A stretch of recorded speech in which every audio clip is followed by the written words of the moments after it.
dia menulis Negara Kertagama itu, dia itu sudah dipecat dari Kerajaan Majapahit. Oh ya? Oh ya, iya. Malah sudah dipecat. Ya sudah dipecat.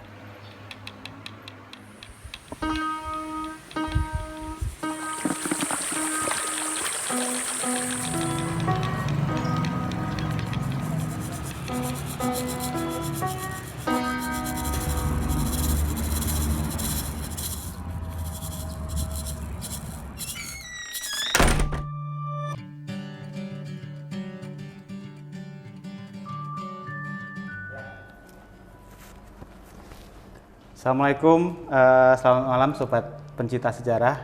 Ketemu lagi di Jejak Jawa Dwipa, sebuah channel yang membahas tentang sejarah. Karena kita ini dari komunitas atau kumpulan orang-orang yang mencintai tentang sejarah, apapun tentang sejarah itu. Jadi kalau Jejak Jawa Dwipa ini tidak tersegmented era sejarahnya, mau itu yang katakanlah purba, artinya itu yang prasejarah, maupun yang sejarah klasik. Klasik itu awalnya Hindu ya, Hindu. Kemudian mungkin setelah itu ada sejarah Islam, kemudian ada sejarah tentang, kalau di kita sih Masa kolonial. Bahkan mungkin bukan tidak mungkin kemungkinan masa-masa sewaktu Indonesia mempunyai sejarahnya sendiri gitu. Saat ini sih belum ada konten itu, tapi kita artinya tidak membatasi untuk di suatu masa sejarah tertentu gitu. Kita terbuka karena memang kita suka, nggak ada ini yang nggak suka, ini yang suka, nggak ada gitu. Nah, kebetulan sobat pencinta sejarah kita ini kedatangan teman ngobrol namanya Irul. Nama lengkapnya siapa? Amirul Karimuddin. Amirul Karimuddin, tapi panggilannya Irul. Jadi Mas Irul ini kita udah dengar pencinta sejarah jangan cukup inilah ya, cukup mendalam hingga saat ini akhirnya kalau saya istilahnya bukan nyasar sih ya, tapi nyasar tapi di bidangnya yang memang disukai, di passionnya gitu ya. Jadi suka sejarah, passionnya ini tersalurkan dengan sekarang memperdalam ilmu sejarah di Universitas UGM. Di Fakultas Sejarah. Fakultas kan ya sejarah? Bukan, jurusan. Jurusan. Fakultas Ilmu Budaya. Oh, ilmu budaya, betul. Ilmu budaya, ininya jurusannya sejarah.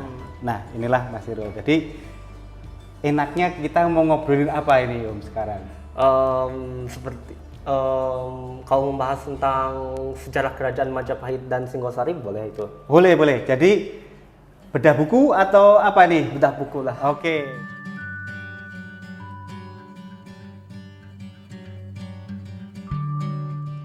Bedah buku. Jadi sobat pencinta sejarah, kita akan seperti segmen-segmen yang sebelumnya, kita memang ada satu tematik itu bedah buku. Kita pernah membedah buku tentang Bandung Purba, pernah membedah buku tentang Cheng Ho, kemudian Max Havelaar juga pernah. Nah, kali ini kalau saya sih ngefans banget, Siro.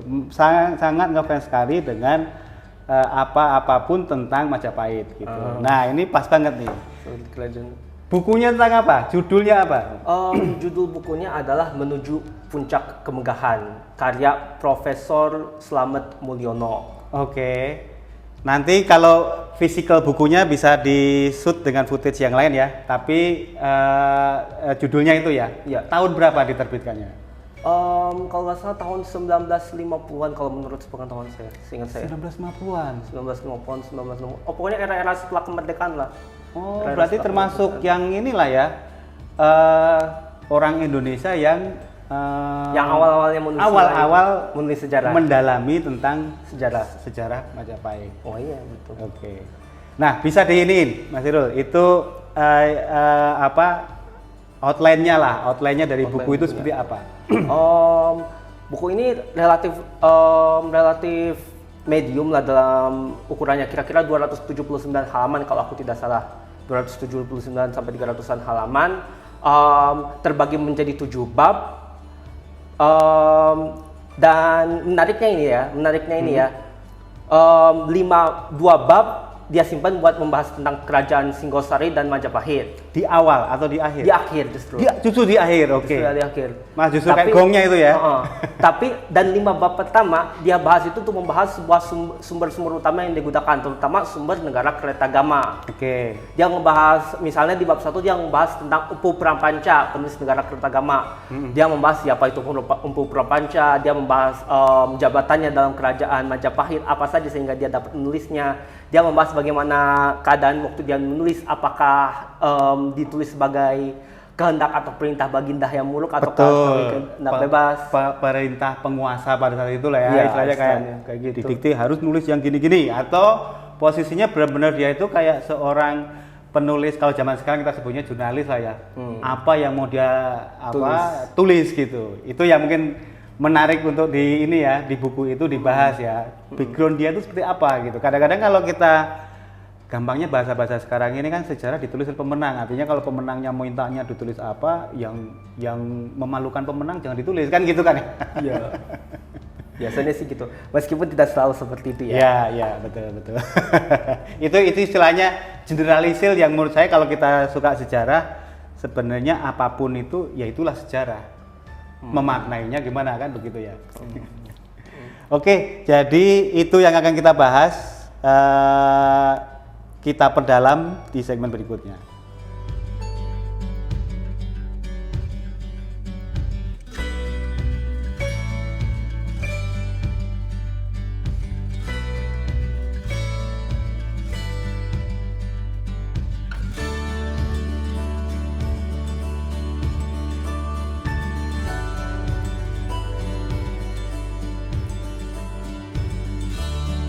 Oke, Mas Irul, tadi kan udah disebutin ini satu referensi buku ini sangat menarik karena ini adalah salah satu buku yang mungkin salah satu yang paling awal membahas secara dalam tentang Singhosari dan Majapahit itu di tahun 50-an gitu kan. Nah, bisa diceritakan itu tuh sebenarnya materi yang dikumpulkan untuk sampai menjadi buku itu kira-kira dari mana ini sang profesor yang Profesor Dr. Slamet Mulyono ya. Yeah. Profesor Slamet Mulyono salah satu background yang mesti kita ketahui ya tentang Profesor Slamet Mulyono itu adalah dia itu seorang filologi. Dia itu orang yang sangat menekuni filologi. Filologi itu adalah ilmu yang mempelajari bahasa-bahasa kuno. Jadi kayak bahasa Sanskerta, bahasa Jawa Kawi, pokoknya bahasa yang kita anggap udah mati. Udah gak kita pakai. Udah gak kita pakai kayak gitulah. Nah, dan bukunya itu juga ditulis dengan sudut pandang seorang filologi. Jadi dia itu jadi selama dari 7 bab buku itu cuma 2 yang buat dia simpan buat sejarah. Sisanya itu buat membahas sumber-sumber yang digunakan, terutama sumber negara Kertagama. Nah, sumber negara Kertagama ini menarik ya, karena nama negara Kertagama sendiri bukan nama yang dikasih oleh penulisnya Empu Prapanca. Bukan Empu Prapanca yang bikin, saya bikin kitab tentang judulnya ini gitu bukan ya? Judulnya yang digunakan negara Kertagama itu bukan Empu Prapanca yang ngasih, justru orang yang menyalinnya dari negara Kertagama. Dikasih nama salinan negara Kertagama yang artinya kalau aku tidak salah itu sejarah pembentukan negara. Tetapi Empu Prapanca kalau tidak salah memberi nama Desa Warma atau Desa Warna. Pokoknya dan artinya adalah uraian desa-desa atau uraian desa-desa yang dikunjungi oleh Prabu Hayam Wuruk, Raja Majapahit di masa keemasan. Nah, masa puncaknya. Jadi ini salah satu sumber primernya ya, selain dari karena filologi itu adalah apapun evidence dari bahasa-bahasa yang sudah kita tidak pakai sekarang, seperti tadi disebutkan ada bahasa Kawi, ada bahasa Sanskerta. Nah, negara Kertagama sendiri yang ditulis oleh Empu Prapanca ini, beliau hidup di era siapa? Apakah Hayam Wuruk yang tadi disebutkan? Ya, Hayam Wuruk. Dia hidup di zaman kekuasaan Hayam Wuruk dan menulisnya di dalam zaman kekuasaan Hayam Wuruk. Pas zaman keemasannya Majapahit ya. Oke, nah Ada kalau nggak salah kita di buku-buku sering familiar juga ya, ada kitab lain yang ditulis oleh empu sebelumnya. Kalau nggak salah empu sebelumnya kan selain Negara Kertagama itu ada lagi yang sebelumnya atau sudahnya ya? Aku lupa. Tetapi selain menggunakan Negara Kertagama itu, dia itu juga menggunakan misalnya Pararaton. Pararaton, betul. Pararaton itu di masa sebelumnya atau sesudahnya? Pararaton itu banyak menceritakan banyak lebih fokus kepada kerajaan Singhosari dan masa Ken Arok, meskipun ada referensi tentang kerajaan Majapahit kalau aku tidak salah. Oke. Jadi kira-kira mungkin sesudahnya, mungkin sebelumnya. Oke, nanti kita cek, nggak masalah. Itu kita cek. Tapi intinya di buku yang kita bahas ini itu banyak yang menarik membahas tentang kitab atau buku yang ditulis oleh Empu Prapanca dalam hal ini ya. Empu Prapanca atau Negara Kertagama ini gitu. Fokus utamanya sih Negara Kertagama ya. Oke. Meskipun Pararaton juga digunakan. Oke.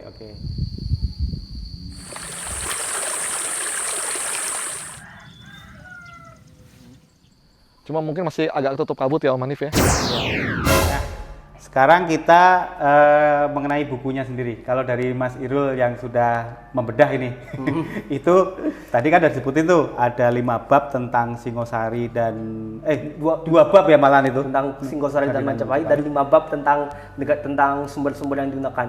Oke, nah itu bisa diceritakan Mas Irul. Nah, misalnya, pas bab pertama ini dia itu membahas, pertama-tama itu dia mencoba untuk membahas siapa itu Empu Prapanca. Kalau kita kan orang-orang secara umum ya menerima Empu Prapanca ya namanya Empu Prapanca sendiri. Ya. Ternyata nama Prapanca itu Julukan itu ya? Kalau menurut dia itu julukan, nama samaran. Soalnya artinya itu kesedihan dan nafsu yang menghalangi. Masa orang yang jadi penjaga kerajaan Majapahit pada masa yang buruk kan gak mustahil punya nama kayak gitu ya. Iya. Jadi menurut dokter ini jadi, sorry saya potong sedikit, saya jadi teringat Edward Hosdecker nih dengan Multatuli. Multatuli artinya apa? Aku menderita. Ya artinya ada message yang disampaikan dari nama itu ya. Ya.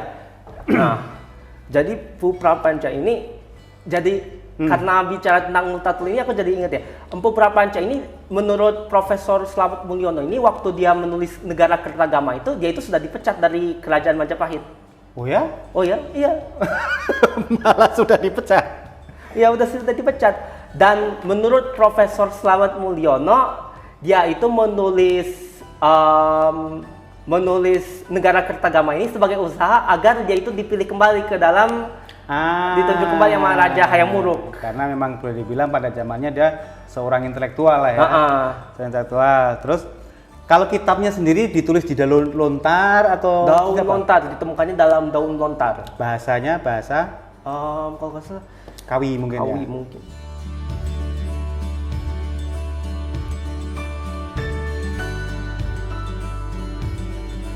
Nah, sekarang ini Mas Irul, isi tentang dari Negara Kertagama sendiri itu apa?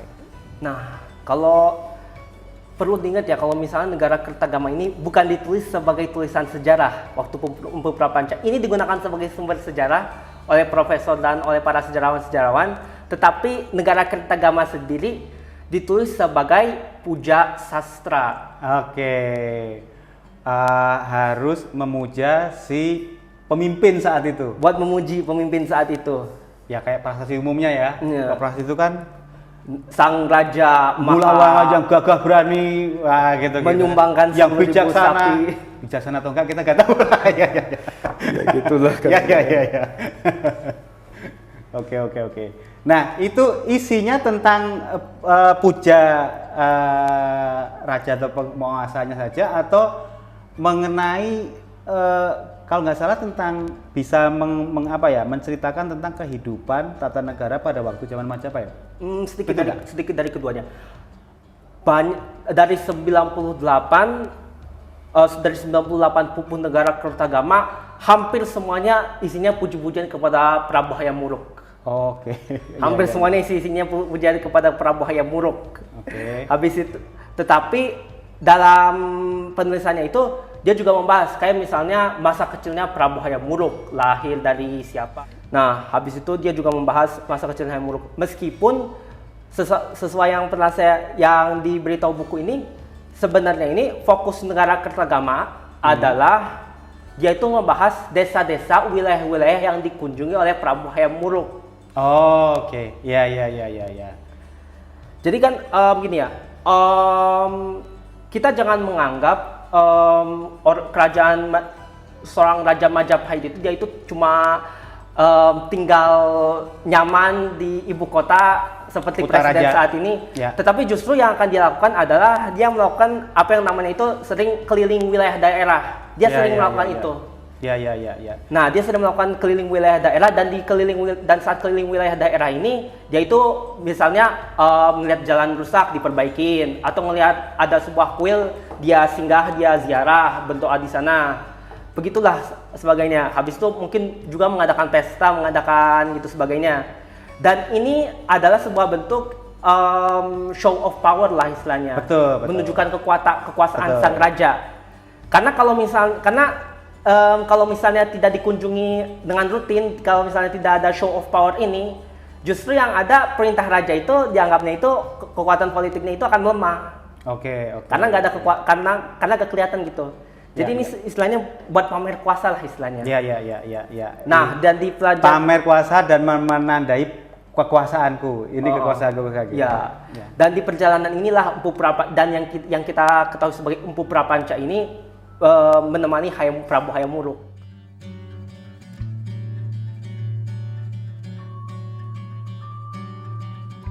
Penulis terus ya. Yang ngevlogin lah. Yes, sebenarnya bisa dibilang gitulah. Nah, Majapahit itu kan ada Kutaraja, kemudian ada daerah inti kerajaan, daerah ada kerajaan, terus ada istilahnya itu mancanegara. Jadi gini, yang saya pahami ya, mohon koreksi kalau ini ya, ada Kutaraja, kemudian kayak ini kan di Mojokerto ya, Mojokerto, Trowulan sekarang itu, kemudian ada misalnya Kediri, kemudian Singosari, Daha, kemudian Lumajang dan lain-lainnya lah. Itu kalau nggak salah, pokoknya di sekitar Jawa Timur itu adalah kerajaan inti. Kemudian di luar itu mancanegara, baru setelah itu tuh artinya apa? Kekuasaan yang tidak langsung, tapi mereka mengakui kekuasaannya Majapahit. Nah, jalan-jalan yang tadi dicatat itu di daerah yang mana kira-kira? Kalau nggak salah sih, pokoknya daerah yang dimana Hayam Wuruk itu bisa cepet lah kesananya istilahnya sih. Berarti kemungkinan di kerajaan inti ya. Kerajaan inti ya. Ya. Saya kurang yakin kalau misalnya saya kurang yakin ya kalau misalnya bakal yang dibahas meskipun disebutin juga kalau Majapahit memiliki daerah di seberang lautan, tetapi apakah Hayam Wuruk pernah berkunjung ke sana? Betul. Saya tidak tahu. Kalau yang ini ya, yang saya pernah baca itu kan klan raja itu biasanya kalau sekarang sih mungkin adipati ya, bupati atau raja kecil ya. Biasanya kan sebelum suksesi menjadi raja utama itu ada raja dari satu daerah bawahan kayak misalnya Kediri, kemudian ini biasanya itu memang kerabat-kerabat yang sangat dekat, apakah adiknya, apakah sepupunya atau apa gitu ya. Nah, ini kemungkinan yang ditulis jalan-jalan desa-desa yang ditulis itu ya di tempat kerajaan inti itu ya, tidak sampai ke seberang. Kalau ke seberang sih bahasanya sudah ekspedisi judulnya ya. Ekspedisi itu kan menaklukkan yang udah militer lah kayak gitu. Kalau ini benar-benar kayak ya ngelilingin teritori inti lah ya mungkin ya yang ditulis di ini. Nah, selain itu apa lagi yang ditulis di Negara Kertagama? Negara Kertagama juga tentang tahu lah pasti tentang Gajah Mada. Ya. Negara Kertagama juga membahas Gajah Mada meskipun dari 98 pupu dia cuma dikasih 2 pupu saja tentang Gajah Mada. Gitu. Nah, itu tentang apanya tuh yang ditulis di situ?